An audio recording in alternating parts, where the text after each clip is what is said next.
오늘 경기가 역대급 졸전으로 불려도 무방한 이유는 라마단 기간이기 때문이고, 오만의 상당수 선수가 정상 컨디션이 아닌 상황에서 타국 원정 경기를 치러야 했기 때문입니다. 하지만 한국은 전반 중반 무렵까지 슈팅 연계에 그치며 고전했습니다.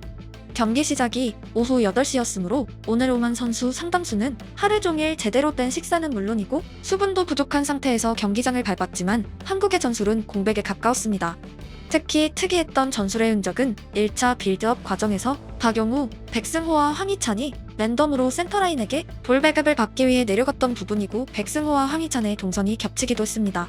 파이널 서드까지 볼을 운반하는 과정에 대한 약속된 전술이 없었다는 의미이고, 다수의 선수가 자유롭게 움직인 것은 선수 개개인에게 경기 중 알아서 풀어라는 지시가 있었다는 의미이기도 합니다. 4-3-3 점유 축구를 사용하는 팀에서 쉽게 보기 힘든 1차 빌드업 장면이고, 포메이션도 제대로 지켜지지 않을 정도로 선수들의 위치가 제각각이었습니다. 특히 라마단이란 특수가 있는 상황에서 오늘 한국의 전술이 더욱 의아한 이유가 있습니다.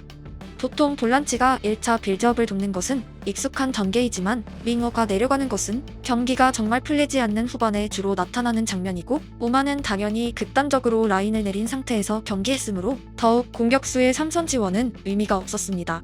체력 레벨에서 당연히 힘들었을 선수들에게 오만 감독이 적극적인 전방 압박을 주문했을 가능성이 극히 낮기 때문입니다.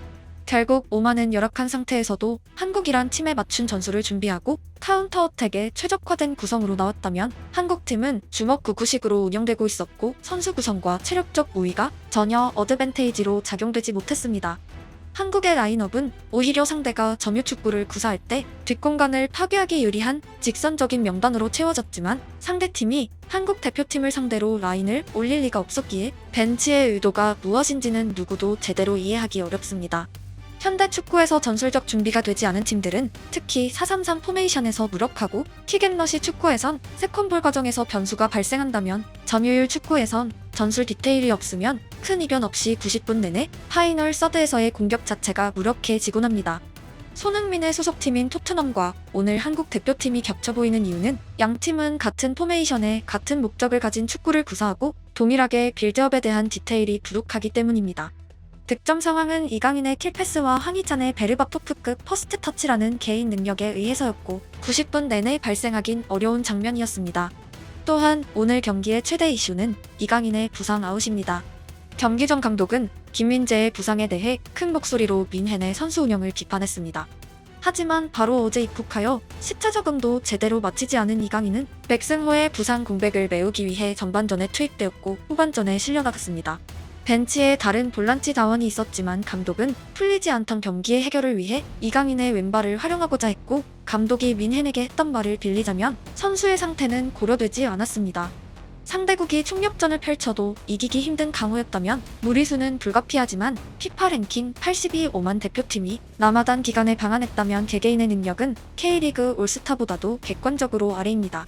하지만 축구라는 팀 스포츠에선 전술 없인 승리하기 힘들고, 요르단전에 활용해야 했을 10번 자원을 미리 끌어다 쓰고는 부상 아웃시키는 최악의 결과로 이어졌습니다. 또 하나의 반전은 후반 막판에 오세훈, 오현규의 투톱이 가동된 부분입니다. 한국의 윙어들은 측면에서 크로스가 아니라 컷백이나 득점에 특화된 직선적인 선수들이 다수이고, 이강인의 부상 아웃과 함께 중앙을 공략하기 어려운 선수 구성이었습니다. 즉 미들과 공격진의 엇박자가 있었고 밸런스란 측면에서 최악이었으며 투톱을 활용하기 좋지 않은 여건이었습니다. 상대의 체력이 떨어졌다고 공중전에서 한국이 딱히 우위를 가지기 힘든 경기 양상이었기에 차라리 벤치에 남아있던 양민혁의 스피드를 활용하지 않은 부분이 의문점으로 남게 되었고, 결과적으로 투톱 가동은 무슨 축구를 하고 싶었는지 전혀 알 수 없었습니다. 보통 졸전으로 불리는 경기는 하고 싶은 축구가 실패한 경기 혹은 어떤 축구를 하고 있는지 보이지 않는 경우이고, 오늘의 한국은 후자였습니다. 한국이 자랑하는 전방 공격수들의 볼이 제대로 운반되지 못했고 촘촘한 빌드업이 되지 않았으며 압박할 여력이 없는 팀을 상대로 더블 볼란치의 가동 또한 의미 없이 끝나게 되었습니다. 애초에 벤치에는 10번 자원이 이강인을 제외하곤 없었으므로 라인업 자체가 오늘의 오만을 상대로 맞춤이 아니었다고 조심스럽게 생각하고 그냥 한국에서 제일 유명한 선수들로 채워져 있었습니다. 최근 광주FC는 아챔에서 정말 좋은 경기력을 보이고 있지만 개개인의 평균은 분명 한국 대표팀보다 아래에 있을 것입니다. 하지만 그 팀이 오히려 대표팀보다 좋은 축구를 하고 있다는 것은 현대 축구에서 감독의 중요도가 어느 정도인지 보여주는 예시이고, 이번에 대표팀에 차출되지 못한 선수 이름들을 하나하나 언급하진 않겠지만 오늘 같은 경기에서 빌드업에 역할할 선수 다수의 얼굴이 스쳐 지나간 90분이었습니다. 한국은 해외파만 성장세에 있는 국가로 보긴 어렵고, 분명 K리그 전체의 경기력이 10년 전보다 발전했으며 아챔에 나가는 팀들은 뻥축구가 아니라 나름의 철학들을 가지고 있습니다. 그럼에도 한국에서 가장 축구를 잘하는 사람들로 구성되었을 대표팀이 오만을 상대로 오늘 같은 경기력을 보이는 것은 분명 모순적이고 개인 능력에 의한 득점에 지나치게 기대고 있습니다. 만약 오만의 프로팀들과 K리그 팀들이 1년 리그를 치른다면 냉정하게 말해 오만 팀들 대부분이 하위권에 배치될 것입니다.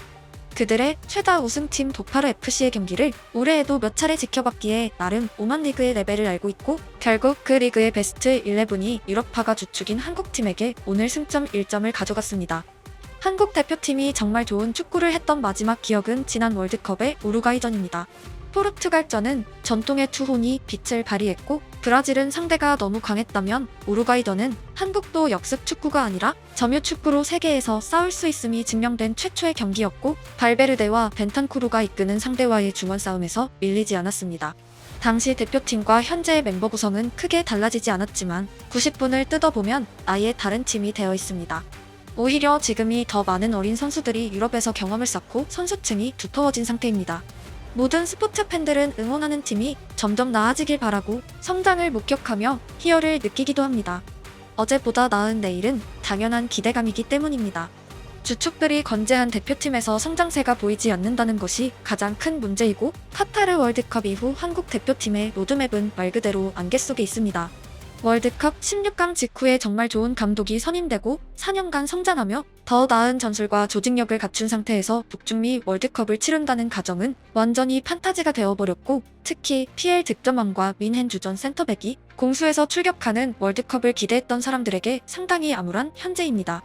오늘 같은 경기는 누가 대표팀 유니폼을 입어도 크게 의미가 없는 아이덴티티가 실종된 팀이었습니다. 한국 대표팀의 대부분 감독들이 팬들에게 쓴소리를 들은 기억이 있지만 아드보카드나 코엘류, 벤투 감독 시절에 상대적 약팀과 비기는 경기는 있었어도 그들이 무슨 축구를 하고 싶었는지조차 보이지 않는 경기는 흔치 않았습니다. 다음 월드컵이 불과 1년 남은 상태에서 한국 대표팀은 백지에서 새로 그림을 그리는 현실에 놓여 있고, 협회 차원에서 반전이 마련될 가능성은 크지 않습니다. 우선 다음 경기에는 부상자가 발생하지 않길 기원하고 본선 진출을 최대한 일찍 확정짓고, 아직 발탁되지 않은 선수들이 남은 예선 일정에서 최대한 실험되길 바랍니다.